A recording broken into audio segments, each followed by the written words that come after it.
a aimés comme on n'a jamais aimé. Il nous guide chaque jour comme une étoile dans la nuit. Ma Bible au quotidien, le verset du jour. Jérémie chapitre 1, le verset 5, je cite. Avant que je t'eusse formé dans le ventre de ta mère, je te connaissais. Et avant que tu fusses sorti de son sein, je t'avais consacré, je t'avais établi prophète des nations. Fin de citation, glorifions le Seigneur.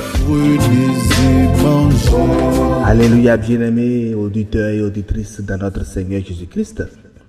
Le jeune Jérémie avait reçu l'appel de Dieu sous le règne du roi Josias. Et en ce temps-là, bien-aimés, Juda était en pleine décadence spirituelle. L'idolâtrie a corrompu le temple et le peuple. Et c'est dans ce chaos-là que Dieu a choisi qui? A choisi un adolescent. Un jeune homme qui ne se sentait ni qualifié ni prêt pour devenir la voix de l'Éternel auprès des nations. Le verset 6 nous le rappelle très rapidement où Jérémie dit « Ah Seigneur éternel, voici, je ne sais point parler car je suis un enfant. » Mais Dieu ne s'est pas adressé à Jérémie de ce qu'il voit de lui-même. Dieu s'est adressé à Jérémie de ce qu'il a mis en lui de toute éternité. Et le verset du jour nous dit « Avant que je t'eusse formé dans le ventre de ta mère, je te connaissais. Et avant que tu fusses sorti de son sein, je t'avais consacré, je t'avais établi prophète des nations. » Chers amis, on peut y voir dans le verset ici 4 actions divines qui forment une progression remarquable que je trouve.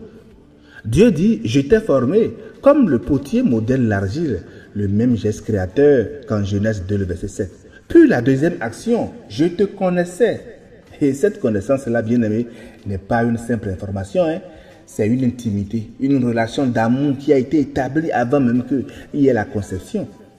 La troisième action « Je t'avais consacré », c'est-à-dire tu as été mis à part, séparé du commun pour un usage sacré, comme on consacre le temple ou le sabbat. Et enfin, la quatrième action, je t'avais établi, c'est-à-dire littéralement ordonné prophète des nations. Pas seulement le Juda, mais le prophète de tous les peuples. Bien-aimés, savez-vous que vous n'êtes pas un accident de la nature? Trop de personnes aujourd'hui souffrent de ne pas se sentir aimées, de ne pas se sentir désirées. Certains ont même entendu leurs propres parents leur dire qu'elles n'avaient pas été voulues. Oh, quelle honte de prononcer de telles paroles destructrices sans mesurer leur portée. Mais voici la bonne nouvelle que notre verset proclame aujourd'hui. Dieu, lui, vous a voulu. Vous n'êtes pas un accident. Il vous connaissait déjà même avant votre conception. Il connaissait déjà tout de vous, vos forces, vos faiblesses, votre parcours, votre destinée. Et il le dit bien, je te veux. Et combien aujourd'hui vivent au travers des autres et désireraient tellement être quelqu'un d'autre? Vous savez, on a tous les bling-bling devant nous aujourd'hui. Les médias et les réseaux sociaux n'ont fait qu'accentuer ces sentiments d'imperfection et d'insatisfaction en nous. L'image renvoyée par les stars, par exemple, les personnalités et les influenceurs, je vous dis, n'est pas réelle. Elle est artificielle, corrigée, maquillée de toutes pièces.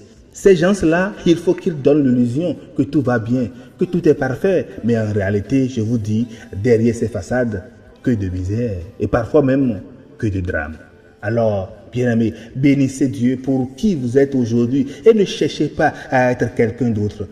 Réjouissez-vous d'être qui vous êtes et louez l'Éternel pour ce qu'il a prévu pour vous dès avant votre naissance parce que tous les héros de la Bible n'étaient pas aussi bien aimés. David était le plus petit de sa patrie, par exemple, sans apparence, au point que même son père l'avait oublié lorsque Samuel vint oindre le futur roi. Il n'était pas fils d'un grand prêtre ni d'un puissant et pourtant, je vous dis, Dieu l'avait choisi. Car comme le dit bien 1 Samuel 16, le verset 7, l'Éternel ne considère pas ce que l'homme considère. L'homme lui regarde à ce qui frappe les yeux, mais l'Éternel lui regarde au cœur. Et ce verset a encore une dimension très particulière en ce jeudi saint. Car celui qui a formé Jérémie dans le sein maternel, celui qui l'a connu avant la fondation du monde, c'est le même Dieu qui, en la personne de notre Seigneur Jésus-Christ, s'est apprêté aujourd'hui à prendre le pain et la coupe, à laver les pieds de ses disciples et à marcher volontairement vers la croix. Le plan de Dieu pour Jérémie, comme pour chacun de nous aujourd'hui, n'a jamais été improvisé. Il s'inscrit dans cette même économie de salut qui culmine, je vous dis, vers Golgotha et qui s'est achevée dans la gloire de la résurrection. Bien-aimés, le Dieu qui forme est le Dieu qui sauve. Le Dieu qui consacre est le Dieu qui sacrifie. Ne regrettez donc pas d'être qui vous êtes. Ne vous lamentez pas sur votre condition et ne vous méprisez pas. Bénissez le Seigneur pour qui vous êtes et pour son regard sur vous.